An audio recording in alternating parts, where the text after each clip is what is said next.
Tonight is a different kind of a class, and I'm wearing a different hat, figuratively, but I suppose also physically, because I want to share some information, not as a spiritual teacher, actually, but as an observer and perhaps even, I'll stretch it to say, an analyst of current events.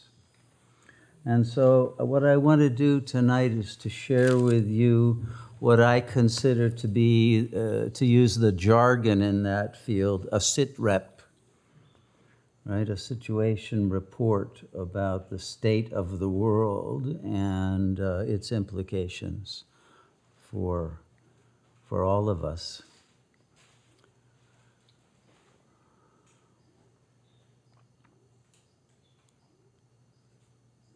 And I hope that we will all be listening to this information and these, let's say, assertions or possibilities that I'm going to talk about from that perspective of wholeness and of faith in God and faithfulness to the truth that you are not the body, because otherwise you will not be able to receive this with an accurate kind of response, but there would be instead some very incoherent emotional reactivity. And let's avoid that at all costs, because the truth is what sets us free. It should not cause any bondage. It's only the ego with its illusory fantasy desires that creates baggage and bondage. So let's be as free of all of that as possible and be in a state of acceptance of the will of God, because this is the path to freedom.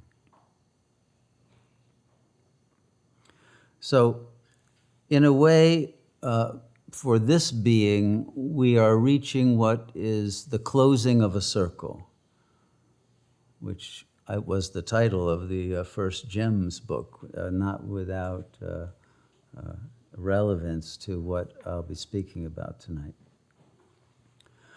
I suppose that circle began at a conscious level on November 22nd, 1963, with the assassination of President John F. Kennedy in the United States.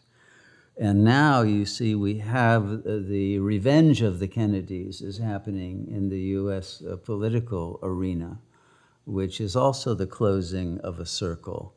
And it's one of the many myths that are being played out in our theodrama, which is an arena in which many mythologies all converge at the end into a culminating realization.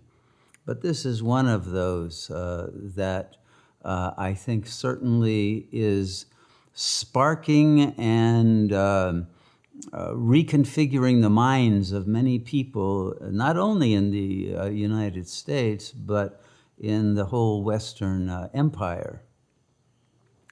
And it's one of those events that shows that the deep state elite is fracturing because the Kennedy faction, let's say, of the elite that was overthrown in 1963, which was the beginning of the plan that has been going on, that reached its first landmark in 9/11 in 2001, and is now reaching its ultimate culmination, began with that successful coup.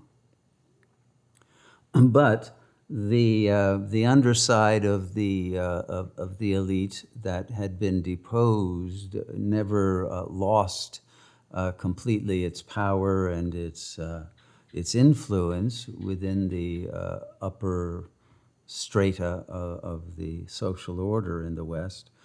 And now we see it being activated again and led by such beings as Elon Musk and a number of others who are supporting this movement. And I don't want to get too much into that political subsection of all of this, but let's just say it's a sign that the hegemon is losing control of the reins of government. It still has power and control of the military, etc., but it's rapidly losing its power. And of course, the main reason the power is being lost is that the resistance of those nations who do not want to be under the control of the Western Empire, mostly Russia, China, and Iran, have organized themselves very successfully, not only to resist politically, but militarily, and have brought about a very successful movement of de-dollarization, which, as you probably know, is accelerating at almost light speed. And the so-called BRICS nations, I'm sure you know about, are creating an alternative currency centered mostly on gold-backed yuan and ruble, but also other currencies. And the amount of trade in the dollar is going down precipitously, and at a certain point in the very near future, the dollar will lose its stature or status as a reserve currency.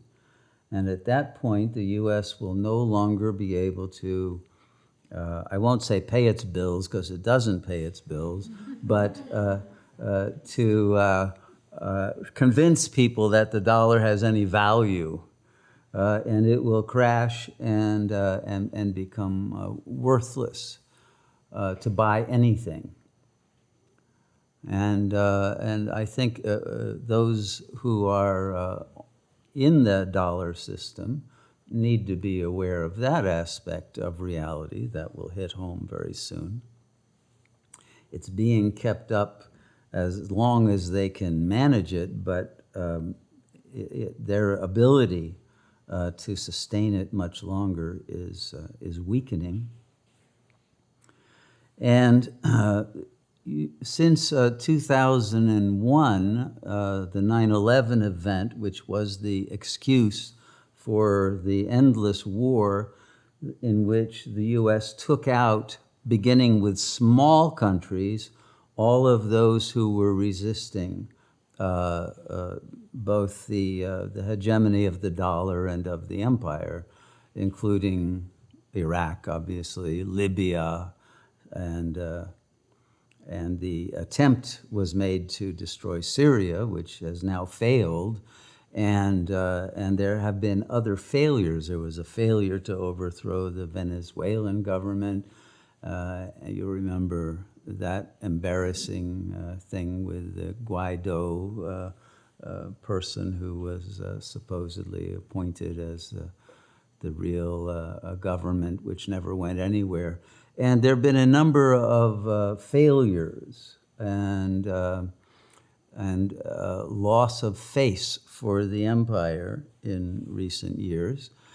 And this has, of course, created a great deal of paranoia in the deep state and a further acceleration of their need to eliminate enemies before they lost the power to sustain the 800 or so military bases around the world and the gigantic, not only military, but we could say bribery and criminality schemes that are supportive of the empire's global governing structure.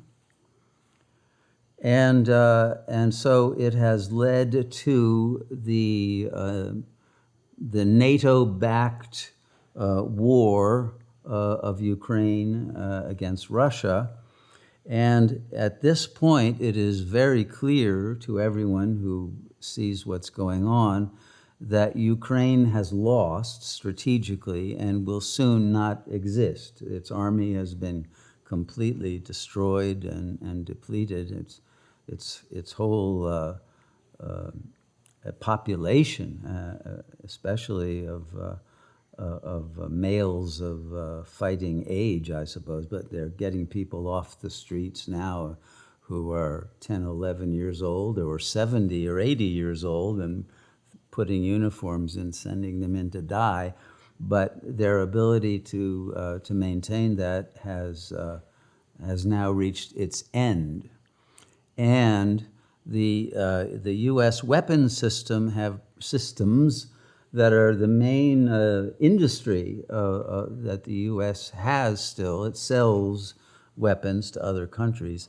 The U.S. weapons have, and all of NATO's weapons have proven to be inferior to those of Russia.